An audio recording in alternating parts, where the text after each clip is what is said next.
The wind hit the windows like fists. That was the first thing anyone noticed about Alaska in February. Not the cold, not the snow piling 6 feet high against the hospital walls. The sound, a howl that never stopped, never softened, just kept coming, like the world itself was angry. Inside St. Aldridge Military Hospital, the lights flickered. Once, twice, then held. For now. Kira Brennan stood at the nurse's station restocking gauze with hands that moved too carefully, too slowly. Like someone who'd never done this before. Like someone learning. She was 23 years old. Blonde hair pulled back tight. Blue eyes that stayed down avoided contact. Scrubs that hung loose on her small frame. Odd badge clipped crooked, like she'd put it on in a hurry. Rookie, the other nurses called her, when they bothered calling her anything at all. She'd been here 6 weeks, long enough to learn the supply closets, not long enough to earn respect. The kind of girl who apologized too much, fumbled with equipment, asked too many questions. At least that's what everyone saw. The clock on the wall read 1845. Night shift. The hospital was quiet except for the wind and the occasional beep from the ICU down the hall. 2 doctors on duty, 2 nurses, a skeleton crew for a skeleton hospital stuck out here 50 miles from anywhere that mattered. Kira counted the gauze pads. 12. She needed 15. Her hands moved to restock, fingers brushing the packages with a precision that didn't match her nervous demeanor. In the reflection of the medicine cabinet's glass door, she watched the hallway behind her, always watching, always calculating. Old habit, the kind that doesn't die just because you put on different clothes. The wind hit harder. The building groaned. Kira's eyes flicked to the windows, to the snow already piling against the glass. The forecast had called for a storm. Category 4 blizzard, they'd said. But weather reports in Alaska were like promises, sometimes accurate, usually worse than expected. Her phone buzzed. Text message. Unknown number. She didn't open it. She already knew what it said. Same message every week for 2 years. We're still looking for you. Kira deleted it without reading and went back to counting gauze. The helicopter came at 20:15. Kira heard it before anyone else did. The rhythmic thump of rotors cutting through wind, the whine of a Jayhawk engine pushed too hard. She was in the break room alone, staring at coffee she hadn't touched when the sound registered. Her head lifted, eyes tracked ceiling tiles like she could see through them. That's not a normal approach, she thought. That's emergency. 30 seconds later, the overhead intercom crackled. All personnel to ER Bay. Incoming trauma. Multiple casualties. Kira was moving before the announcement finished. Not running, that would draw attention. But walking fast, purposeful, the nervousness falling away for just a moment before she remembered to put it back on. She reached the ER just as the doors burst open. 5 men, Navy SEALs obvious from the tactical gear, still strapped to their bodies. 2 of them walking under their own power rifles, slung eyes scanning the room like they expected contact. 2 more being carried on stretchers, blood soaking through field dressings. The 5th man, the pilot stumbling between 2 orderlies, face gray with fever. Behind them, through the open doors, Kira saw the helicopter. Rotor still spinning, snow swirling in the downdraft. Captain's insignia on the fuselage. Medevac bird. Which meant whatever happened to these men, it happened fast, and it happened bad. Dr. Elliot Bennett rushed forward. 30 years old, fresh from residency, all confidence and no experience. He pointed at the stretchers. Trauma 1 and 2. Get them prepped for surgery. I need vitals blood work cross-match for transfusion. The nurses scattered. Kira stayed back, positioned near the supply cart, hands busy organizing instruments she'd organized 3 times already. But her eyes were tracking everything. The SEAL on stretcher 1, Petty Officer Brennan Wade, according to the name tape on his vest, had a deep laceration under his ribs. Through and through, judging by the exit wound. Liver, maybe spleen. Internal bleeding for sure. His BP was dropping. She could see it in the monitor readout from 15 feet away. Stretcher 2, another SEAL younger, maybe 25. Gunshot to the shoulder, another to the thigh. Tourniquet on the leg applied correctly but already soaked through. He was shocky shivering despite the warm room. The pilot, Captain Dan Porter, according to the name on his jacket, was standing but shouldn't be. Fever flush on his cheeks. Breathing too fast. Kira watched him sway, watched his eyes lose focus. That's not trauma, she thought. That's infection. Advanced, Dr. Bennett barked orders, voice pitching higher with each sentence. Nurses moved, but not fast enough. Not precise enough. Medical equipment clattered. Someone dropped an IV bag. Kira's hands tightened on the supply cart handle. Not your job, she told herself. Stay invisible. Stay safe. But Brennan Wade's blood pressure kept dropping. 100 over 60, 90 over 50. Bennett was trying to establish a central line, hands shaking, missing the landmark. Once, twice. I need the ultrasound, he said. Where's the ultrasound? It's being sterilized, a nurse called back. Then get me a landmark. I can't feel, the Brennan's monitor alarm screamed. Blood pressure, 80 over 40. He's crashing. Someone yelled. Bennett froze just for a second. But in trauma, a second is everything. Kira saw the young doctor's face go pale, saw his hands hover over the patient, unsure where to go next, what to do first. She saw a man about to die because the person trying to save him didn't know how. Her feet moved before her brain gave permission. She crossed the room in 4 strides, hands already reaching for the instrument tray. She grabbed a 14-gauge angiocath, ripped it from the package with teeth that had done this motion 1,000 times. Dr. Bennett, she said, voice quiet but firm. Step aside. Bennett looked up, confused. What Kira didn't repeat herself. She positioned at Brennan's right side, fingers finding the second intercostal space by touch. No hesitation. Wait, Bennett said. You can't just... Kira inserted the needle, a hiss of escaping air. The sound of a tension pneumothorax releasing pressure that had been crushing Brennan's lung, pushing his heart, dropping his blood pressure to nothing. The monitor alarm changed pitch. Blood pressure stabilizing. Oxygen saturation climbing. Kira stepped back, stripped off the gloves she'd somehow put on without anyone noticing, and returned to her supply cart. The ER went silent except for the monitors. Bennett stared at her. The nurses stared at her.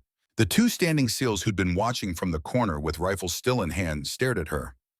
Kira kept her eyes down, hands moving again, organizing supplies. Who the hell are you? Bennett whispered. Kira Brennan, she said, night shift nurse. Sir, where did you learn to do that, nursing school? We practice on mannequins. It was a lie, a bad one. But Bennett was too rattled to push. The SEAL leader, a hard-faced man in his late 30s with lieutenant bars on his vest, stepped forward. His name tape read Callahan. Lieutenant Rourke Callahan. He looked at Kira the way a hunter looks at tracks in snow, trying to read something hidden. That wasn't nursing school, he said. Kira met his eyes for just a moment, long enough to show she heard him, not long enough to confirm anything. I need to restock the trauma cart, she said. Excuse me, sir. She walked away before he could stop her. Behind her, she heard Bennett resume barking orders, trying to reassert control, heard the nurses moving again faster now, emboldened by seeing someone actually do something. Heard Callahan's voice quiet, talking to one of his men. Find out who that girl really is. Kira made it to the supply closet before her hands started shaking. She leaned against the metal shelving, breathing through her nose, counting to 10. Old technique. The kind they taught at Coronado at flight school in the dark rooms, where they broke you down to see if you'd build back stronger. She'd been careful. 6 weeks of careful. 6 weeks of playing the nervous rookie, the girl who didn't know, didn't understand, needed help with everything. And she'd blown it in 30 seconds because a man was dying and her training wouldn't let her watch. Stupid, she thought. Stupid, stupid, stupid. Her phone buzzed again. Same unknown number. This time she opened it. We know you're in Alaska. We're coming. Kira deleted the message, turned off her phone, shoved it in her locker. She looked at her hands in the dim closet light. Steady now, strong. The hands of someone who'd spent 4 years learning to put broken things back together. Bodies, machines, missions. The hands of someone who wasn't supposed to exist anymore. She closed her eyes and saw her father's face. Captain Declan Brennan, the man who'd taught her to fly before she could drive, who'd made her memorize emergency protocols while other girls memorized makeup tutorials, who died in a helicopter crash 5 years ago, extracting a team from an ambush in Afghanistan, staying at the controls while everyone else jumped to safety. He taught her one thing above all others. When people are dying, you don't ask permission. You just act. Kira took a breath, pushed off the shelves, fixed her face back into the nervous rookie mask. When she came out of the supply closet, an older man was waiting. Dr. Thaddeus Donovan, 62 years old. Gray hair still military short. Deep-set eyes that had seen too much and remembered all of it. He was technically semi-retired, only working part-time, but he'd been at St. Aldridge longer than anyone. He looked at Kira the way her father used to look at her when she'd done something clever and thought she'd gotten away with it. Walk with me, he said. It wasn't a request. They went to the roof access stairwell. Empty. Cold. Far enough from everyone else that voices wouldn't carry. Thaddeus leaned against the railing, studying Kira with the patience of someone who'd interrogated better liars. You want to tell me where you learned to needle a pneumo like that, he asked. Kira kept her face neutral. I read a lot. Thaddeus smiled, not amused, knowing. I've been a doctor for 40 years, he said, 30 of those in the Navy. I've trained hundreds of nurses, dozens of medics, and I've never not once seen someone move the way you just moved. Kira said nothing. The way you identified the tension pneumo before the ultrasound. The way you found the landmark by touch. The way you didn't hesitate, didn't second guess. That's not training. That's combat experience. Kira's jaw tightened. Thaddeus stepped closer, lowered his voice. Declan Brennan's daughter, he said. I recognize the way you hold instruments. Your father had the same grip. Kira's breath caught. She tried to hide it. Failed. How I served with Declan, Thaddeus said. Afghanistan 2008. He saved my life twice. Told me all about his little girl who wanted to fly helicopters. Showed me pictures. You're older now, but you still have his eyes. Tears burned. Kira blinked them back hard. Please, she whispered, don't tell anyone. Why are you hiding? Because they'll find me if you don't. Who the people who destroyed my career? The people who buried SEAL Team 9. The people who said I was too young, too weak, too female to do what I'd been trained to do. Thaddeus watched her for a long moment. What happened? Kira shook her head. I can't. If anyone knows I'm here, they'll come for me. And I just want to live a normal life, that's all. Just normal. Thaddeus sighed. Put a hand on her shoulder. Your secret's safe with me, kid. But secrets like yours, they don't stay buried forever. One day you're going to have to choose between hiding and being who you really are. Kira wiped her eyes. Today's not that day.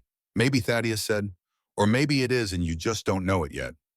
He walked back toward the stairwell, paused at the door. Storm's getting worse, he said. Towers calling for Category 4 winds by 2300. If it hits as hard as they're saying, we might be stuck here for days. Kira looked out the small window at the snow already blanketing the world. We'll be fine, she said. Thaddeus shook his head. In 40 years, I've learned one thing. When the world locks you in a box with strangers, that's when secrets come out. He left her alone on the stairs. Kira stood there watching snow pile against the glass and felt the future closing in like weather. The storm hit at 21:45. Not gradually, all at once. Like God flipped a switch from bad to catastrophic. Wind went from 40 miles per hour to 90 in under 10 minutes. Snow turned from flurries to whiteout. Visibility dropped to 0. The temperature outside hit -15 and kept falling. Inside the hospital, the lights flickered again. Longer this time. Kira was back at the nurse's station, pretending to chart, actually monitoring the SEALs in the trauma bay. Brennan Wade was stable but critical. The other injured SEAL stable. The pilot, Captain Porter, had been moved to isolation. His fever had spiked to 105. Antibiotics weren't touching it. Something's wrong with him, Adelaide Cross said. Addie, the older nurse, 48, warm eyes, the kind of woman who made everyone feel safe. She'd been checking Porter every 15 minutes. It's not responding to treatment. Kira had seen Porter's labs, seen the white blood cell count climbing, the infection markers going critical. That's not ordinary infection, she thought. That's sepsis, advanced. He doesn't have days, he has hours. But she didn't say it. Rookies didn't diagnose. Rookies just followed orders. The intercom crackled. All personnel, this is administration. The National Weather Service has upgraded the storm to Category 4+. All roads are impassable. Air traffic is grounded indefinitely. We are officially isolated until further notice. Kira felt something cold settle in her chest. Isolated. No roads in, no helicopters out, just 9 people in a building that suddenly felt very small. She looked at the windows, at the snow piling higher, at the lights flickering again, and she thought about the text message. We're coming, Aquem. Captain Porter died at 23:17. Kira heard the code blue alarm from 3 rooms away, heard the crash cart rolling, heard Dr. Bennett shouting orders that came too late. She stood in the hallway listening to the sounds of a man dying and felt the old anger rise. He didn't have to die, she thought. The sepsis was treatable if they'd caught it early, but Bennett missed it, too focused on the trauma patients, too inexperienced to see the quiet killer. The alarm went silent. No one called out a time of death. They didn't have to. Lieutenant Callahan appeared in the hallway, face hard, eyes harder. Who's going to fly us out of here, he asked. No one answered. The helicopter pilot is dead, Callahan said, voice rising. We have 2 critically wounded men. We have a storm that could last 3 days. And we have no way to call for help because every comm system is down. We'll manage, Dr. Bennett said, coming out of Porter's room, stripping off gloves. We have supplies. Heat, medicine. Do we? Callahan asked. Because I've been in storms like this. I've seen buildings lose power, lose heat. I've seen people freeze to death 6 feet from a generator that stopped working. That won't happen here, Bennett said. You don't know that, Callahan shot back. The lights flickered, longer this time. 5 seconds of darkness before the backup generator kicked in with a grinding whine that didn't sound healthy. Everyone looked up at the ceiling lights like they were watching a countdown. How long do we have? Callahan asked. On the generator. Dr. Bennett looked at Addie. Addie looked at Kira. Kira looked at the maintenance panel near the nurse's station and saw the warning light she'd been ignoring for an hour. 6 hours, she said quietly. Maybe less if the fuel line freezes. Everyone turned to look at her. How do you know that? Bennett asked. Because the gauge is dropping faster than it should, Kira said. And the temperature in the generator room is below optimal. Fuel will start to gel, flow will restrict, system will fail. Callahan stared at her. That's not nursing knowledge. Kira met his eyes, held them this time. I read the maintenance manual, she said. It was another lie, but closer to truth. She'd read every manual on this building in her first week. Memorize floor plans, exits, backup systems. Old habit. Know your terrain. Know your escape routes. So what do we do? Addie asked. Voice small, scared. We need to evacuate, Callahan said. Now, before the generator dies and we're stuck here in the dark with no heat. Evacuate how Bennett asked. We can't drive. We can't fly. We can't even walk 100 feet in this storm without dying. Then we wait, Callahan said, and we pray the generator holds. Kira looked at the SEAL leader, at the 2 wounded men in the trauma bay, at the windows showing nothing but white, and she thought about the helicopter sitting in the hangar, 40 yards away, covered in snow, engines cold, but flyable. Maybe. She opened her mouth to speak, closed it. Not yet, she thought. Not until there's no other choice. The choice came at 23:48. Kira was alone in the supply room counting inventory for something to do with her hands when she heard the sound. A crack. Sharp. Metallic. She froze. Listened. Another crack. Then a low groan of metal under stress.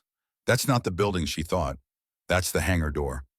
Kira moved to the window, looked out at the shape of the hangar barely visible through the snow. The main door, the one facing the parking lot, was shuddering. Ice had built up along the seals. Weight of snow on the roof. Or something else. She grabbed her parka, pulled it on, and headed for the hangar access corridor before her brain could talk her out of it. The hallway between the hospital and hangar was enclosed but unheated. Temperature dropped 20 degrees the moment she stepped in. Her breath plumed. Ice crusted the walls. She moved fast, boots crunching on frozen condensation. The hangar was dark except for emergency lights. The Jayhawk sat in the center, rotors sagging under snow fuselage coated white. It looked dead, abandoned. But Kira wasn't looking at the helicopter. She was looking at the floor.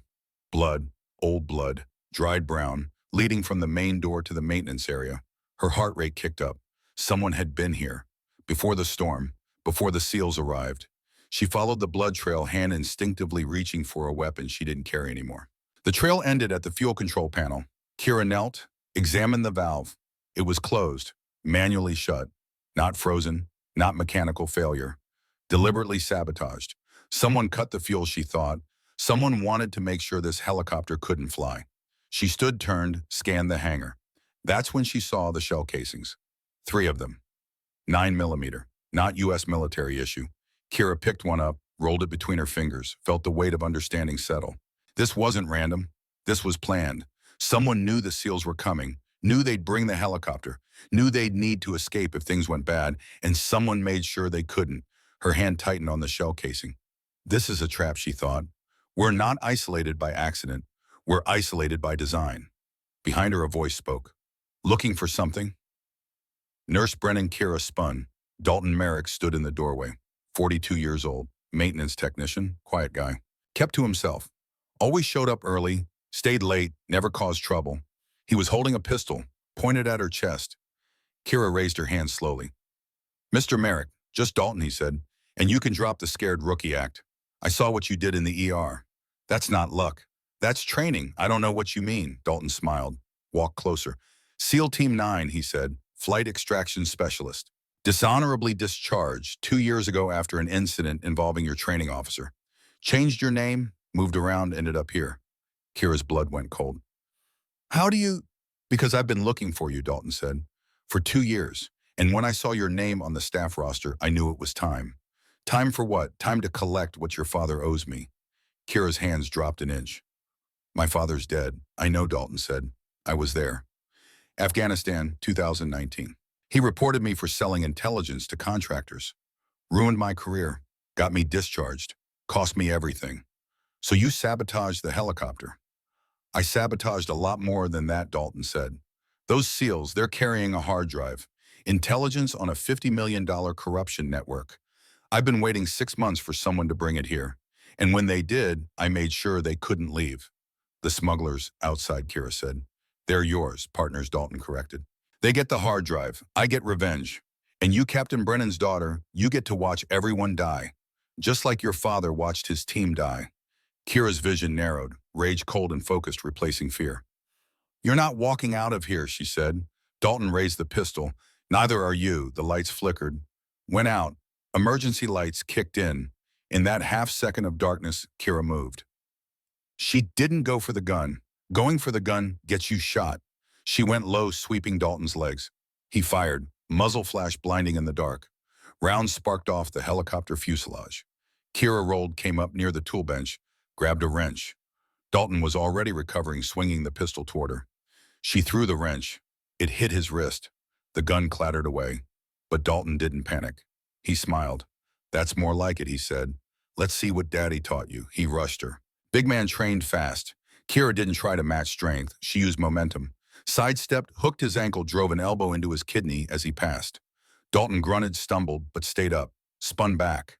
They fought in the dark hangar breast, steaming shadows cutting through emergency lights. Kira blocked a punch, countered with a strike to his throat. Not full force, just enough to make him choke, slow down. But Dalton got an arm around her, lifted her off her feet. She drove her head back into his nose. Felt cartilage crunch. He dropped her. She landed hard, scrambled away. Dalton was bleeding now, face twisted in rage. He grabbed a pipe from the floor. You should have stayed hidden, he said. Kira grabbed a medical kit from the wall, threw it. He batted it away. She used the distraction to close distance. Got inside his swing, drove a knee into his liver. Twice. 3 times. Dalton folded, dropped the pipe. Kira kicked it away, stepped back. Breathing hard. Dalton lay on the ground, coughing blood. You can't fly that helicopter, he wheezed. Fuel's cut. Hydraulics are sabotaged. You're stuck here just like everyone else. Kira looked at the Jayhawk, at the fuel panel, at the hydraulic lines running along the undercarriage. She could see the cuts. Precise, professional, meant to be hidden until it was too late. I'll fix it, she said. You don't have time, Dalton said. My partners are coming. 10 men, armed, trained. They'll be here in 20 minutes. And they'll kill everyone to get that hard drive. Kira grabbed zip ties from the tool bench, bound Dalton's wrist to a support beam. Then I have 20 minutes, she said. She ran back to the hospital corridor, shoulder screaming from where Dalton had wrenched it, face cold from the unheated air. But her mind was clear. She burst through the door into the main hospital. Lieutenant Callahan was there, rifle up, pointed at her. Where the hell have you been? He demanded. Hangar, Kira said. We have a problem. Dane. She told them everything. Fast, precise, no embellishment. The fuel sabotage, the hydraulic damage, Dalton, the smugglers. When she finished, the room was silent. Dr. Bennett looked like he might vomit. Addie was crying softly. The 2 healthy SEALs checked their rifles, faces grim. Callahan stared at Kira. You're telling me we're not trapped by the storm, he said. We're trapped by design. Yes. And there are 10 armed men coming to kill us. Yes. And our only escape vehicle is sabotaged. Yes. Callahan's jaw worked. Can you fix it? Kira hesitated. I don't know. That's not good enough, Callahan said. I need a yes or no. Can you fix that helicopter? Kira looked at Brennan Wade in the trauma bay, at the other wounded SEAL, at Addie, at Thaddeus standing in the doorway watching her with those knowing eyes. She thought about her father, about the last thing he'd said to her before he died. When people are dying, you don't ask if you can. You just do. Kira looked back at Callahan. I can fix it, she said. How do you know? Because I've done it before. In nursing school, Kira's mask finally fully fell away. No, she said. In SEAL Team 9. The room went silent again. Different silence. Heavy. Waiting. Callahan's eyes narrowed. That unit doesn't exist. It did, Kira said. From 2018 to 2022. Then it was erased, along with everyone in it. You're lying. Kira met his stare. held it with the weight of 4 years fighting in shadows. "My name is Lieutenant Kira Brennan," she said. "Call sign Ghost. SEAL Team 9 flight, extraction, and combat medicine. I was trained by my father, Captain Declan Brennan. I flew 37 missions. I never lost a patient. I never left anyone behind. And then I was discharged because I saved my training officer's life, and he blamed me for it." Callahan stared at her like seeing her for the first time. One of the other SEALs, Brenton Wade, spoke up from his bed, voice weak but clear. "Holy shit," he whispered. "The Ghost Unit. I thought that was a legend. It was supposed to be," Kira said. Callahan stepped closer. "If you're really Team 9, prove it." Kira pulled down the collar of her scrubs, showed the scar on her collarbone. Small, precise. The kind left by a specific kind of training injury. "Para-rescue drop," she said. "Coronado 2019. Broke my collarbone in 3 places because my instructor wanted to see if I'd quit." Callahan looked at the scar, then at her eyes. "Then why are you here? Why hide?" "Because the people who destroyed my career are still looking for me," Kira said. "And if they find me, they'll finish what they started." Thunder cracked outside. Not thunder, an explosion. Everyone's heads snapped toward the sound. "That was the generator building," one of the SEALs said. The lights flickered, went out. Emergency lights kicked in, casting everything in red. "They're here," Kira said. Callahan chambered around. "How long to fix the helicopter?" 20 minutes if everything goes right. And if it doesn't, then we all die here." Callahan looked at his men, at the wounded, at the civilians. "Then I guess we buy you 20 minutes, he said. Kira grabbed a medical kit, turned to run. Thaddeus caught her arm. "You're going to need help," he said. "You're a doctor, not a mechanic." "Your father taught you to fly," Thaddeus said. "He taught me to shoot. I'm coming with you." Kira looked at the old man, 62 years old, gray hair, steady hands. She nodded. They ran together toward the hangar as the first gunshots echoed through the hospital. And Kira Brennan, who'd spent 2 years hiding, finally stopped running. So, end of part 1. Word count 4,487. The hangar was darker than Kira remembered. Emergency lights painted everything in shades of red and black. The Jayhawk sat in the center like a sleeping beast, snow still crusting the rotor's ice forming along the engine cowling. 20 minutes. That's what she'd promised Callahan. 20 minutes to undo sabotage that had taken Dalton weeks to perfect. Behind her, gunfire echoed from the main hospital. Short, controlled bursts, the SEALs engaging. Buying time with bullets they couldn't afford to waste. Thaddeus moved to the hangar's interior door rifle, shouldered with the ease of someone who'd done this before. "A lot. I'll watch the approach," he said. "You work." Kira didn't answer. She was already moving, pulling tools from the maintenance locker, mind cataloging the damage. Fuel system compromised. Hydraulic lines cut. Battery likely drained from the cold. She dropped to her knees under the helicopter's belly flashlight, between her teeth, wrench in hand. The hydraulic line had been sliced clean. Professional work, meant to look like wear and tear until someone tried to flaw in the controls locked up midair. Kira's hands moved fast, disconnecting the damaged section. She needed replacement line. Standard issue. Should be in the parts locker. She crawled out, ran to the storage area, ripped open cabinet after cabinet. Empty. Empty. Empty. She stood scanning the hangar with new eyes. The parts lockers along the wall, all of them open, stripped bare. Someone had cleaned this place out.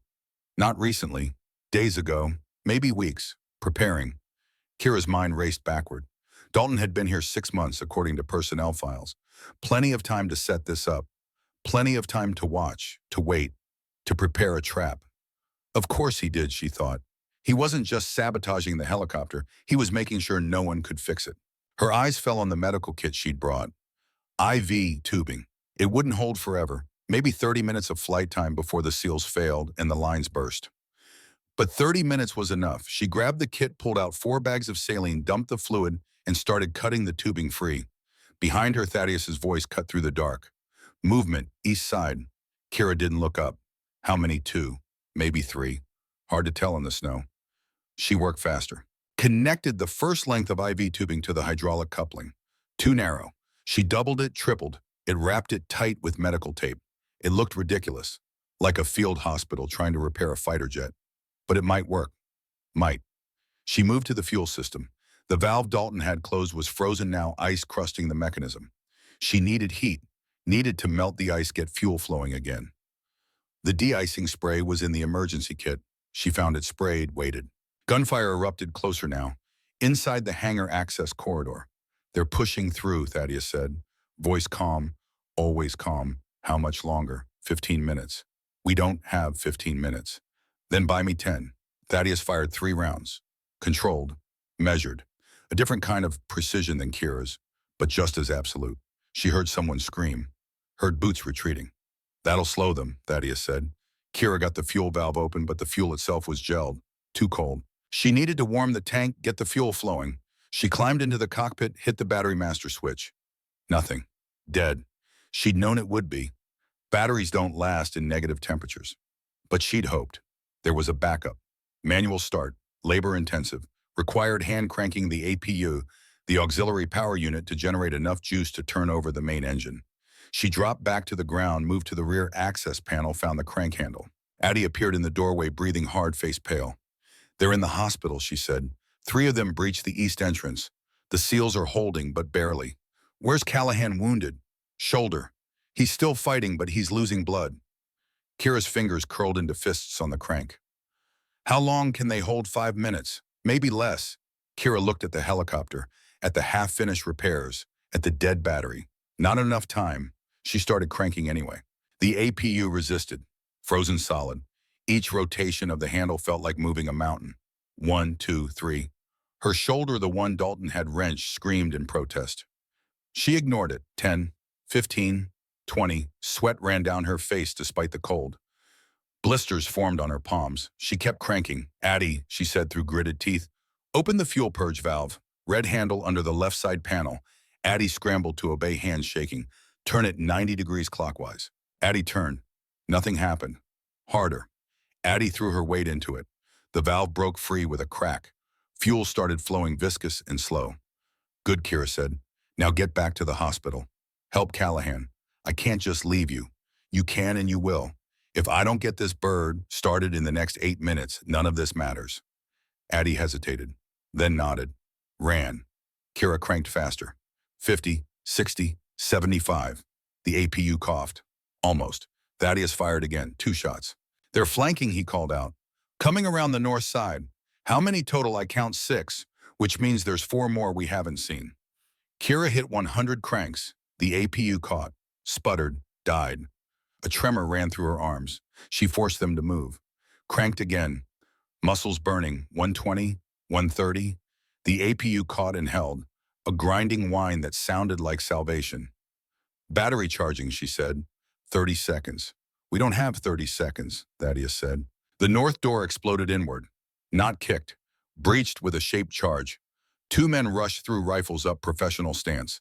Thaddeus dropped the first one with a headshot. The second got cover behind a fuel drum. Kira kept her grip firm on the crank, counting seconds. 20. The smuggler behind the drum fired. Rounds sparked off the concrete near Thaddeus's position. 15. Thaddeus returned fire. Controlled bursts, making every round count. 10. More smugglers poured through the north door. 4. 5. Too many. Thaddeus fell back toward the helicopter, firing as he moved. Kira, he said, whatever you're going to do, do it now. 5 seconds. She released the crank, sprinted to the cockpit, threw herself into the pilot seat. Her hands flew across the startup sequence. Battery online. Fuel pump engaged. Ignition sequence initiated. The engine turned over. Once, twice. Died.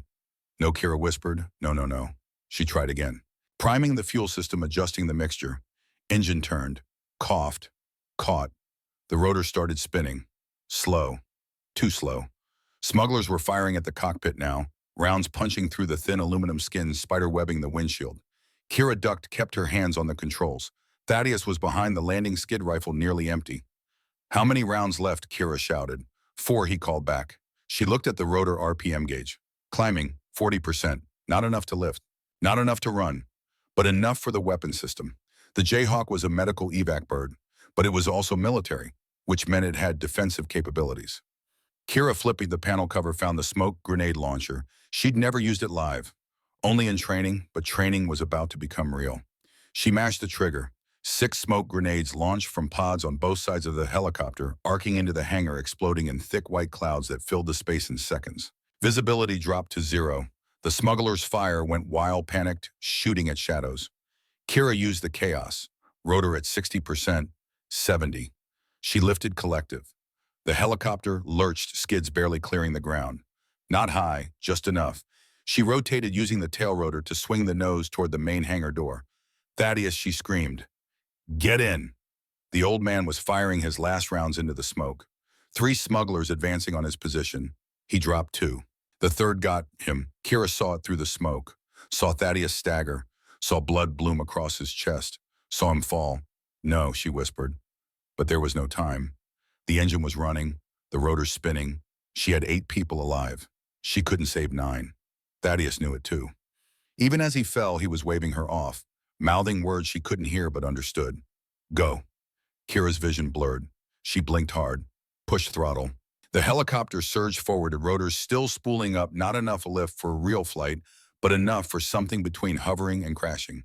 She aimed for the hangar door. It was closed. She didn't slow down. The Jayhawk hit the door at 40 knots. Metal screamed. The door buckled, ripped away from its frame. The helicopter punched through into the storm. Wind hit them like a fist. The helicopter yawed, hard right, rotors biting into snow-thick air. Kira fought the controls, both hands white-knuckled on the cyclic. They were airborne. Barely. The hospital was behind them. She could see muzzle flashes in the windows. The SEALs still fighting. She keyed the radio, praying someone was listening. Callahan, this is Ghost. I'm airborne. Get everyone to the west entrance. 30 seconds. Static. Then Callahan's voice, strained but functional. Copy, Ghost. Moving now. Kira circled back, fighting wind that wanted to throw them into the ground. The storm was worse than she'd calculated. Visibility maybe 20 feet. Ice already forming on the windshield. She couldn't land, not properly. The ground was invisible, the wind too strong. But she could hover, low and slow. She brought the Jayhawk down to 10 feet, rotors churning snow into a blizzard within a blizzard. The west door opened. Callahan emerged, half carrying Brennan Wade. 2 more SEALs behind them, supporting the other wounded man. Addie and Dr. Bennett bringing up the rear. No cargo bay crew, no loadmaster. Just Kira alone, holding the helicopter steady in hell. Come on, she whispered. Move, move, move. They loaded the wounded first. Brennan into the bay, blood seeping through fresh bandages. The other SEAL right behind him. Callahan came next, shoulder soaked red but still moving. Bennett hesitated at the door, looking at the helicopter, hovering in the storm like it might vanish any second. Now Dr. Kira roared, the command voice, the one that didn't ask. Bennett jumped, grabbed the skid, hauled himself in. Addie was last. She looked at Kira in the cockpit, and something passed between them. Understanding. Trust. Addie climbed aboard. That's everyone. Callahan called forward. Oi. Go! Kira pulled collective. The helicopter climbed sluggish, overloaded. Warning alarm screamed. Weight and balance critical. Hydraulic pressure dropping. Fuel flow irregular. The IV tubing patches were already leaking. She had maybe 20 minutes before the hydraulics failed completely. Eielson Air Force Base was 18 minutes away in good weather. They were flying in hell. Kira pointed the nose northeast and pushed throttle to max. Behind them, the hospital disappeared into white. Gunfire faded. The only sound was wind and rotors and the labored breathing of 8 people who just escaped the impossible. In the cargo bay, Callahan was checking his team, doing triage with one working arm. Brennan Wade was unconscious but stable. The other SEAL was awake in pain but functional. Bennett was in shock, staring at nothing. Addie was already working cleaning wounds, checking vitals. No one spoke about Thaddeus, not yet. That grief would come later, after they survived. Callahan moved forward to the cockpit, leaned between the seats. You did it, he said. Kira shook her head, eyes locked on instruments she could barely read through the vibration. I got us in the air, she said. That's not the same as getting us home. What do you need, prayer, Kira said, and maybe a miracle. The helicopter shuddered, a violent yaw that nearly threw them sideways. Kira corrected, but it took both hands and all her strength. Hydraulic pressure just dropped to 40%, she said. We lose another 10%. I can't control this bird. How long do we have? She looked at the gauge, at the patches already weeping hydraulic fluid. 10 minutes, she said. Maybe 12. How far to base 15? Callahan processed that. Did the math. Looked at Kira. We're not going to make it, are we? Her jaw tightened. Not at this altitude. Not in this wind. So what do we do? She looked at the radar altimeter. They were at 500 feet, fighting to stay level, burning fuel and hydraulic pressure just to keep from crashing. We go down, she said. Down where we're over mountains. I know. Kira, if we go lower, we're flying blind. Visibility is zero. We could hit a peak. If we stay high, we fall out of the sky when hydraulics fail. At least if we're lower, we have a chance to auto-rotate before we hit. That's not a plan. That's hope. Kira looked back at him, met his eyes. Sometimes that's all you get, she said. She pushed the nose down, descending into clouds so thick it was like flying through wet concrete. The altimeter unwound. 400 feet, 300. At 200 feet, the radar proximity alarm started screaming. Terrain ahead. Kira pulled up hard. The helicopter climbed sluggish, fighting. The mountain peak flashed past invisible until they were on top of it, close enough to see but individual rocks. Everyone in the cargo bay yelled. Kira said nothing, just kept flying, eyes switching between instruments and the white nothing outside. At 150 feet, she leveled off. Lower than safe, higher than certain death. The helicopter bucked in the wind. Ice was forming on the rotors now, affecting balance, affecting lift. She adjusted pitch, compensating by feel as much as instruments. In the back, Addie was praying, quiet, steady, the kind of prayer that comes from knowing death is close. Bennett was crying. Callahan was stone-faced, one hand on his rifle, the other pressing gauze to his shoulder wound. Brennan Wade's eyes opened. He looked around, disoriented. Where are we? He whispered. In the air, Callahan said. Barely. Brennan saw Kira in the cockpit, saw her hands fighting controls that didn't want to obey. She's really flying this thing, he said.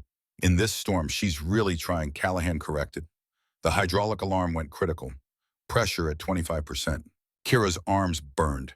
Every control input took 10 times the force it should, like wrestling a living thing that wanted to die. 5 minutes to base, she said, voice tight. 4 minutes until hydraulics fail. Can we make it? She didn't answer, because the answer was no, and saying it out loud made it real. The engine coughed. Everyone's head snapped forward. What was that? Bennett asked. Fuel, Kira said.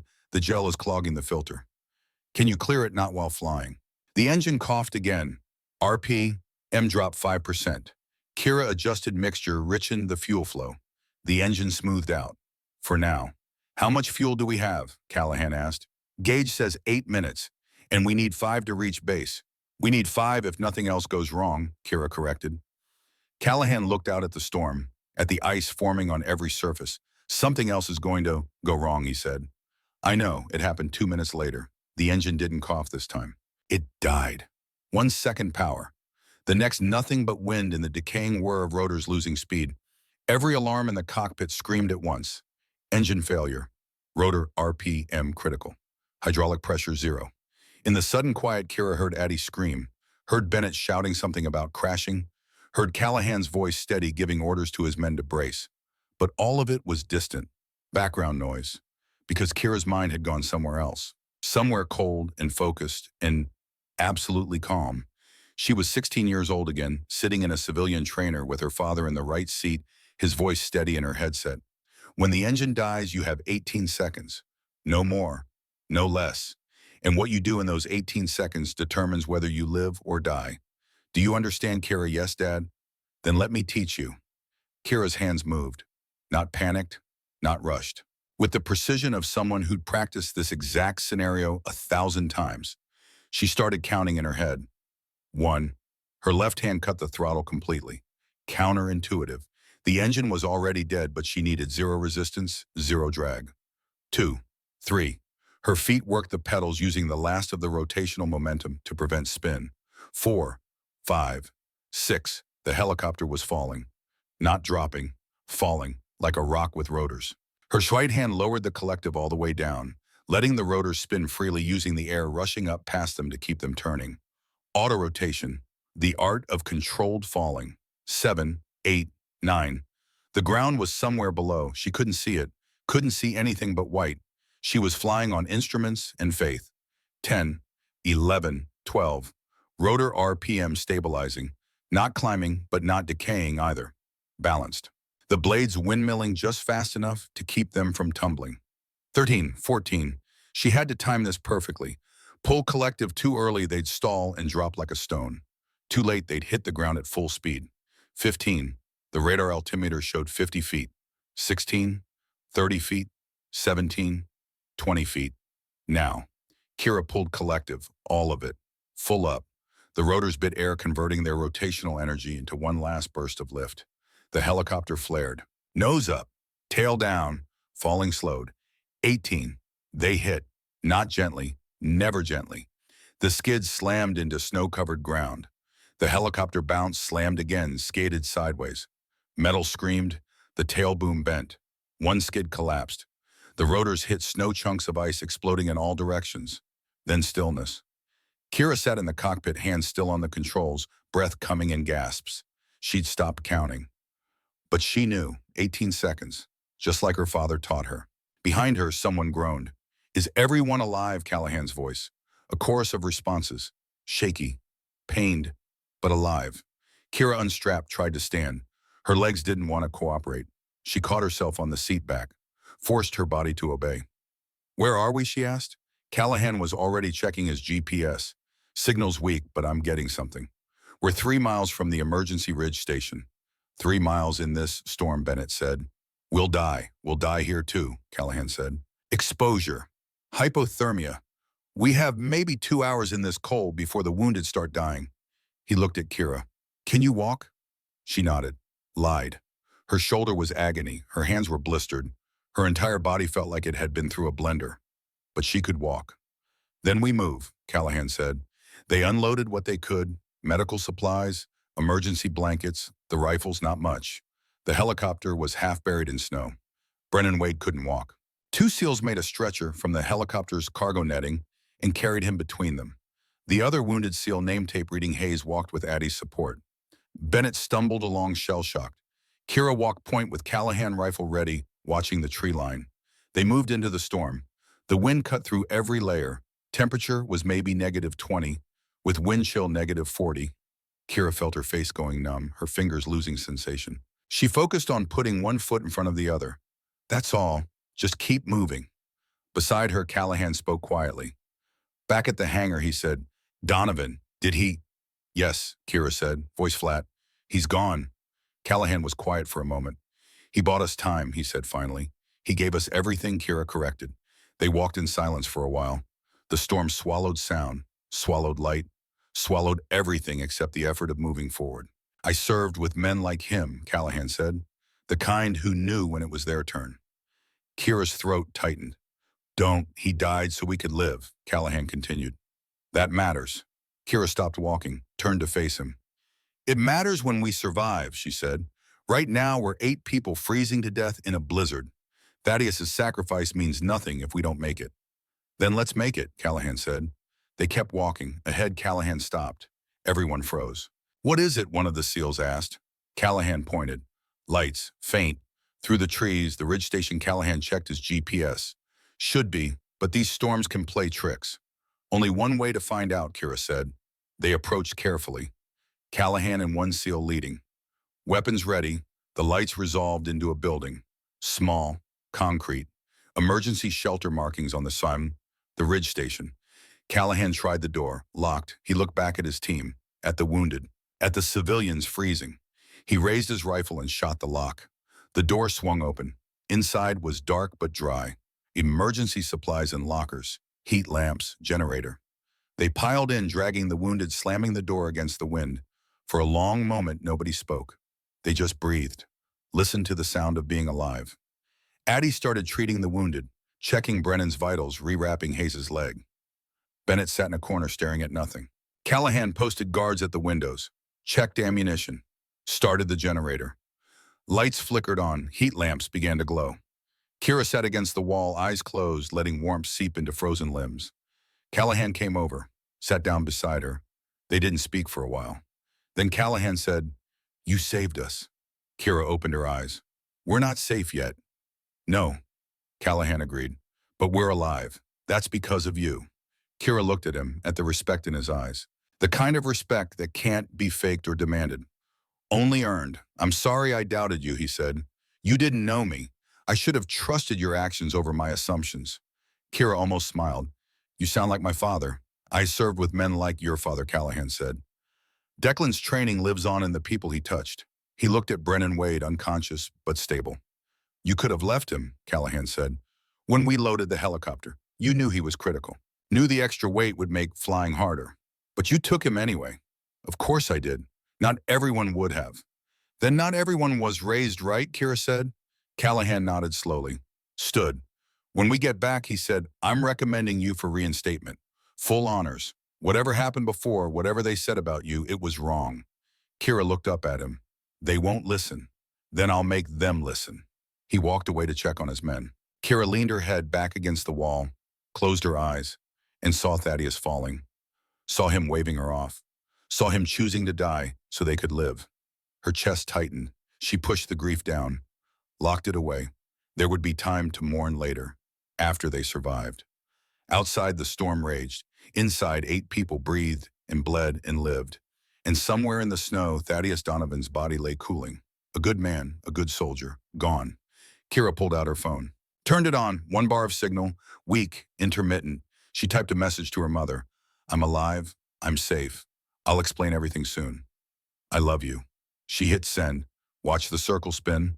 Message failed. She tried again. Same result. The signal died. Kira put the phone away. It didn't matter. She'd call when they got back to base. If they got back to base. She looked at the others. Addie working on the wounded. Bennett in shock. The SEALs standing watch despite their injuries. These people trusted her, followed her, believed she could get them home. She couldn't let them down. Callahan pulled out his satellite phone. It took 3 tries to get a signal through the storm. When it connected, he spoke quietly. This is Lieutenant Callahan, SEAL Team 3. I need to speak with Rear Admiral Ashford. Priority Alpha. A pause. Yes, I'll wait. Another pause. Then a voice. Deep, authoritative. This is Ashford. Report. Sir Callahan said I'm at Ridge Station 12 with 8 personnel. We were ambushed at St. Aldrich Hospital. Survived due to actions of a civilian nurse. Correction. Not civilian. She's SEAL Team 9. Ashford's voice sharpened. That unit doesn't exist. Callahan looked at Kira sleeping against the wall. Sir, he said, I watched her fly a sabotaged helicopter through a Category 4 storm with 0 visibility and failed hydraulics. I watched her restart a dead engine mid-flight using an 18-second protocol I've never seen. And I watched her land after total engine failure with 0 casualties. Silence on the line. She says her name is Lieutenant Kira Brennan. Callahan continued. Call sign Ghost, daughter of Captain Declan Brennan. More silence. Longer, then Ashford's voice careful. What are you requesting? Lieutenant extraction at first light, Callahan said. Full medical support. And sir, whatever happened to her record, whatever reason she was discharged, I'm formally requesting it be reviewed. That's not your call to make. With respect, sir, she just saved 8 lives. That earns her a hearing. Ashford was quiet for a long moment. Extraction will arrive at 0600, he said finally. And Lieutenant, keep her there. Don't let her run. She's not running anymore, sir. Good, Ashford said, because we need to talk to her. The line went dead. Callahan put the phone away, looked at Kira again. She was still asleep, face peaceful for the first time since he'd met her. He hoped he'd just done the right thing.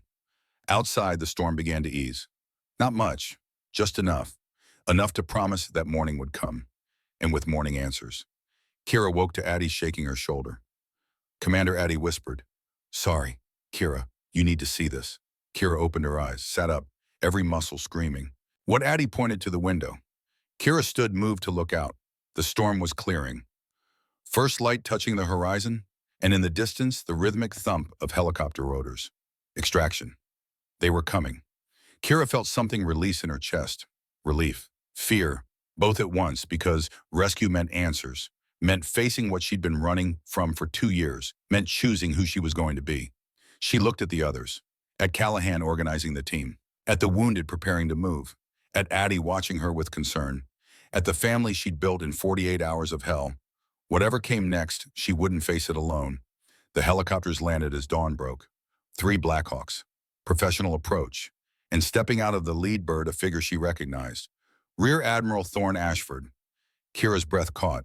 He'd come himself. That meant this was serious. Callahan moved beside her. Ready, no, Kira said. But let's do it anyway.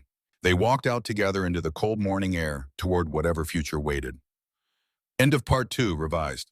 Word count 6012, dawn came slow to Alaska in February. Not a sunrise so much as a gradual lessening of darkness, the storm thinning from black to gray to grudging white. Kira woke to the sound of helicopter rotors, not the labored dying whine of the Jayhawk she'd crashed. Clean rotors, healthy engines, multiple birds. She was on her feet before fully awake, moving to the window. Three Black Hawks circled the Ridge Station searchlights, cutting through the last of the storm. Professionals approach, military precision, extraction. Behind her, the others were stirring. Callahan, already awake, probably had been all night. Thaddeus checking on the wounded with Addie. Bennett huddled in the corner, still in shock. Callahan moved beside her at the window. "They're early," he said. "Scheduled for 0600. It's only 0530. Maybe the storm cleared faster than expected." Maybe, Callahan said, but his tone suggested he didn't believe it. The Black Hawks landed in formation, doors opened, not just medics, armed personnel, Marines, full combat gear. "That's not standard medevac," Kira said quietly. "No," Callahan agreed. "It's not." A figure emerged from the lead helicopter. Tall, older, Rear Admiral insignia visible even through the snow. Kira's breath caught. She knew that walk, that bearing. Rear Admiral Thorne Ashford, her father's commanding officer. The man who'd stood at the funeral. The man who'd signed her discharge papers. The man who'd told her she had no future in the Navy. "He's here for me," Kira said. Callahan nodded. "I called him. Last night." Kira looked at him. Betrayal sharp in her chest. "You promised." "I promised to keep you alive," Callahan said. "I did. But I also promised myself I wouldn't let talent like yours get buried because of bureaucratic bullshit." "You don't know what happened." "Then tell me." Kira turned away. "It doesn't matter. They made their decision 2 years ago." "People make wrong decisions," Callahan said. "Sometimes they get a chance to fix them." The door to the Ridge Station opened. Admiral Ashford entered, snow-dusting his shoulders, 2 Marines flanking him. He looked around the room, took in the wounded, the exhausted civilians, the SEALs who straightened despite their injuries. Then his eyes found Kira. For a long moment, neither spoke. Lieutenant Brennan Ashford said finally. Kira stood at attention. "Habit. Training deeper than anger." "I'm not a lieutenant anymore, sir." Ashford's expression didn't change. "That remains to be seen." He looked at Callahan. "Lieutenant, your team will be evacuated first. Medical personnel are standing by." Callahan hesitated, glanced at Kira. "Sir, about my report, I read it," Ashford said. "Very thoroughly. Now get your people to the helicopters." It wasn't a request. Callahan nodded, organized his team. The wounded loaded first, Brennan Wade still unconscious but stable. Hayes walking with support. Bennett stumbling along in a daze. Addie stopped at the door, looked back at Kira. "Thank you," she said. "For everything." Kira nodded. Couldn't speak. Thaddeus was last. He paused beside Ashford. "You're the Admiral," he said. "The one Declan talked about." Ashford's face softened slightly. "You served with him. Afghanistan. 3 deployments. He was the finest officer I ever knew." Thaddeus looked at Kira. "His daughter is better," he said, then walked out into the snow. The door closed, leaving Kira alone with Ashford and his Marines. The Admiral studied her, taking in the borrowed parka, the blistered hands, the exhaustion etched into every line of her face. "Sit," he said. Kira didn't move. "That's an order, Lieutenant. I told you I'm not." "You'll sit and you'll listen," Ashford said, voice hard. "Final." Kira sat. Ashford took the chair across from her. The Marines positioned at the door. Not threatening, just present. 2 years ago, Ashford began, "You were discharged from SEAL Team 9 following an incident during a training exercise." Kira said nothing. "The official record states that you demonstrated poor judgment under pressure, resulting in the career-ending injury of your instructor, Lieutenant Marcus Garrick." Still nothing. The discharge was listed as administrative. Not dishonorable, but not clean either. "You were told you had no future in naval aviation, that your career was over." Kira's hands tightened on her knees. Ashford leaned forward. "I signed those papers," he said, "and I've regretted it every day since." Kira's head snapped up. The investigation was rushed. Ashford continued. "Political pressure. Garrick had connections, powerful family, and you were young, expendable. When he blamed you, it was easier to believe him than to dig deeper." "Easier to sacrifice me," Kira said, voice bitter. "Yes," Ashford said. "No excuse, just fact." He pulled a folder from his jacket, set it on the table between them. 3 weeks ago, I received an anonymous tip. Someone who served with you. Someone who was there that day." Kira stared at the folder. "They told me what really happened," Ashford said. "How Garrick deliberately sabotaged your training flight. How he wanted to prove women couldn't handle combat aviation. How he pushed you into an unrecoverable situation expecting you to eject and fail." His voice hardened. "But you didn't fail. You saved the aircraft, and you saved his life. And he blamed you for it because Admitting the truth would have ended his career. Kira's vision blurred. 2 years of anger, of shame, of hiding rising like a tide. I confronted Garrick, Ashford said, with evidence, testimony. He denied everything, until I told him I had the black box recording from the helicopter. Kira's breath stopped. We always have the black box, Ashford said quietly. Always. I just never thought to listen to it before. I trusted the report. He opened the folder. Inside was a transcript, pages of it. Garrick's voice on the recording, taunting her, pushing her, deliberately inducing the mechanical failure. And her voice, calm, professional, following protocol, saving them both. He confessed, Ashford said. Yesterday, full admission, he's been dishonorably discharged. Court-martial pending. Kira couldn't speak, couldn't breathe. Your record has been expunged, Ashford continued. Full reinstatement, back pay, rank restored, and a formal apology from the Secretary of the Navy. He slid the papers across the table. You're Lieutenant Kira Brennan again, if you want to be. Kira stared at the papers, at her name, at the signature of the Secretary, at the 2 years of her life she couldn't get back. Why now? She asked, voice rough. Why not 2 years ago? Because 2 years ago I was a coward, Ashford said. I took the easy path. I failed you. I failed your father. He stood, walked to the window. Declan Brennan was my best friend, he said. We came up through the ranks together. I was at his wedding. I held you when you were born, and when he died, I promised him I'd watch out for you. He turned back to her. Instead, I threw you away the first time it was convenient. I'm not asking you to forgive me. I'm asking you to let me try to make it right. Kira stood, legs shaking. How she asked. How do you make 2 years right? I can't, Ashford said. But I can offer you something. He gestured to the Marines. One step forward, handed him another folder. SEAL Team 9 is being reactivated, Ashford said. New mission parameters, new oversight. We need a commander, someone with flight experience, combat medicine, someone who understands what it means to be erased and come back. He held out the folder. I'm offering you the job. Kira took it, opened it. Mission briefs, personnel files, equipment requisitions, and at the top, a single sheet. Commanding Officer Lieutenant Kira Brennan, call sign Ghost. I'm 23 years old, Kira said. Your father made commander at 28, Ashford said. You've already proven you can do what he did. Lead under impossible circumstances. Make the hard calls. Bring people home. Kira looked at the papers. At the future suddenly offered back to her. What if I say no, she asked. What if I just want to be left alone? Then you'll be left alone, Ashford said. Full reinstatement. Clean record. You can go anywhere, do anything. No one will stop you. But you won't, he said, because you're not your father's daughter for nothing. You were born for this. Kira's hands trembled. She set the folder down. I need time. You have until we get back to base, Ashford said. 2 hours. That's not enough time to decide my future. It's enough time to decide if you want one. The door opened. A Marine. Sir, the last transport is ready. Ashford nodded, looked at Kira. Come on, Lieutenant. Let's get you home. They walked out into snow that was finally stopping. The storm had passed. The sky was lightning, actual blue visible through breaks in the clouds. Kira climbed into the Black Hawk, sat next to a window, watched the Ridge Station fall away as they lifted off. Somewhere down there was the crashed Jayhawk, the hospital they'd escaped from, the hangar where she'd fought Dalton, the place where she'd stopped hiding. Ashford sat across from her, said nothing, just let her think. Kira pulled out her phone, turned it on, 17 missed messages, all from the same unknown number. She deleted them without reading. Then she opened her contacts, found a number she hadn't called in 2 years. Hit dial.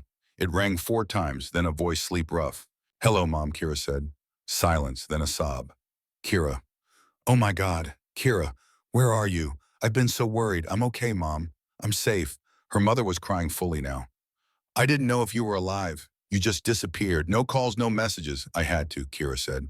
I'm sorry. I had to go dark for a while. What happened? Where have you been? Kira looked out at the Alaska wilderness passing below. Hiding, she said. But I'm done now. What does that mean? It means I'm coming home, Kira said. And I have a lot to tell you. They talked for 20 minutes. Kira explaining what she could. Her mother crying angry, relieved all at once. When they hung up, Kira felt lighter. Ashford was watching her. Good call, he asked. Necessary call, Kira said. She looked at the folder in her lap. At the future waiting. Tell me about the team, she said. Ashford's expression shifted, guarded. What team, Team 9? If I take command, who am I commanding? Ashford pulled out his tablet, showed her files. 12 operators, he said. Mixed specialties, combat medicine, flight, engineering, communications. The best we could find. He swiped through photos. Most are experienced. Some are young. All are volunteers. They know the mission is classified. They know it's dangerous. He stopped on one photo, a familiar face. Kira's breath caught. That's Lieutenant Callahan. He requested transfer, Ashford said. Said he'd follow you anywhere after what he saw. He barely knows me. He knows what matters, Ashford said. That you're a leader worth following. Kira studied the photo. Callahan looked different in dress uniform. Younger. Who else? Ashford swiped. Another familiar face. Petty Officer Brennan Wade, recovering from his injuries. He also requested in. He almost died, which is why he trusts you to keep him alive. Next time, Ashford said. More photos. Faces Kira didn't know, but would. If she said yes, what's the mission, she asked. Can't tell you unless you accept command. Kira looked at him. That's not fair. Life's not fair, Lieutenant. You know that better than most. The helicopter descended. Eielson Air Force Base visible ahead. Runways, hangars. The infrastructure of military power. Home. In a way. They landed on a secure pad. Marines waiting. Medics for final checkups. Ashford stood, offered his hand. 2 hours, he said. Then I need an answer. Kira took his hand, shook it, walked down the ramp into cold morning air. A medical tent was set up. She was checked for frostbite dehydration injuries. Her shoulder was wrapped, her hands bandaged. A doctor wanted to admit her for observation. She refused, walked to the barracks assigned to her. A room, small, clean, a bed that looked like heaven. She sat on the edge, stared at the folder.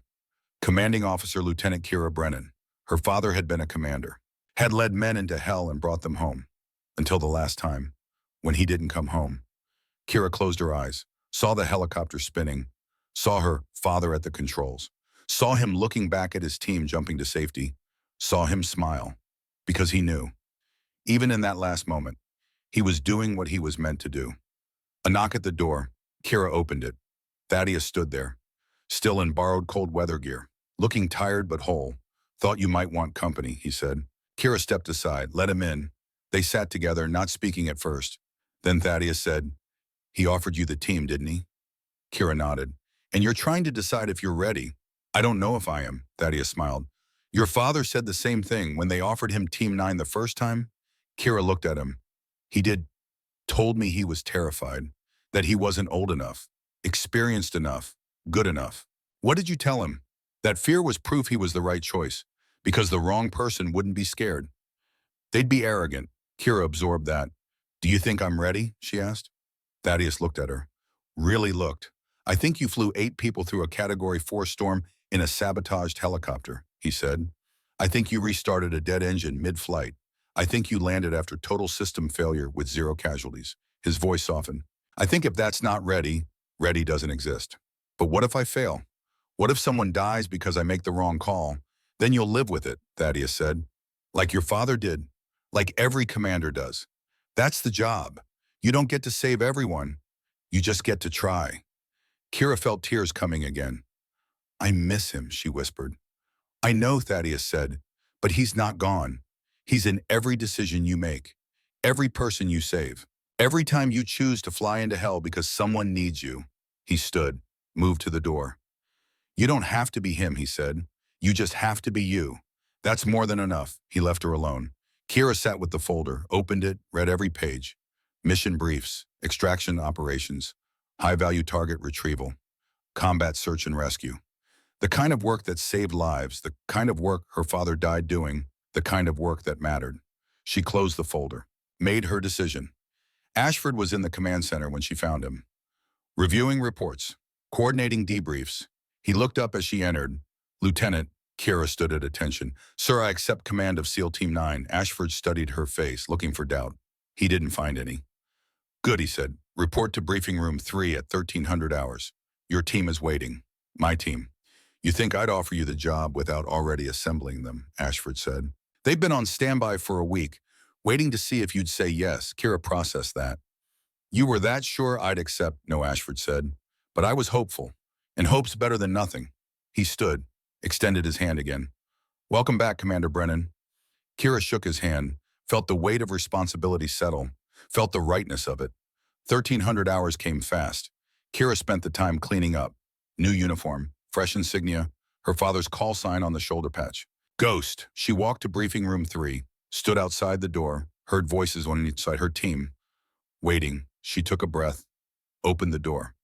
12 faces turned to look at her. Callahan stood at the back, smiled. Brennan waited in a wheelchair, but alert nodded. The others she didn't know, but would. Kira moved to the front of the room. I'm Lieutenant Kira Brennan, she said. Call sign Ghost. I'm your new commander. Silence. Then Callahan started clapping. The others joined. Slow at first, then building. Kira raised a hand. They stopped. I'm not my father, she said. I'm not the legend you might have heard about. I'm 23 years old. I was discharged 2 years ago. I've spent the last 48 hours flying, fighting, and crashing. She looked at each of them. But I'm here, and I'm ready. And if you follow me, I promise you 3 things. She held up one finger. 1, I will never ask you to do something I won't do myself. Second finger. 2, I will bring you home. Every time. No matter what. Third finger. 3, I will tell you the truth. Even when it's hard.